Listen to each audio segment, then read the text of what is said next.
अस्सलाम वालेकुम दोस्तों। तो कैसे हो आप सब? उम्मीद करता हूँ खैरियत से होंगे। तो सबसे पहले आप सब लोगों को मेरी तरफ से ईद मिलादुन्नबी मुबारक हो, आपके घर वालों को और आप सबको।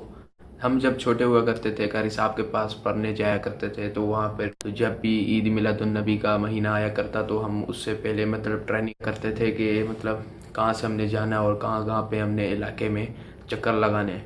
तो वो सीन्स मतलब बचपन वाले में आज आपको दिखाने वाला हूँ।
तो ये थे हमारे सरदार अत्तारी, जिनका चैनल मैं लिंक डिस्क्रिप्शन में दे दूंगा। आप वहाँ पे जाकर इनको विजिट कर सकते हैं। माशाल्लाह अच्छी वीडियो बनाते हैं। तो इसके बाद आप उनको सपोर्ट करें और भरपूर सपोर्ट करें।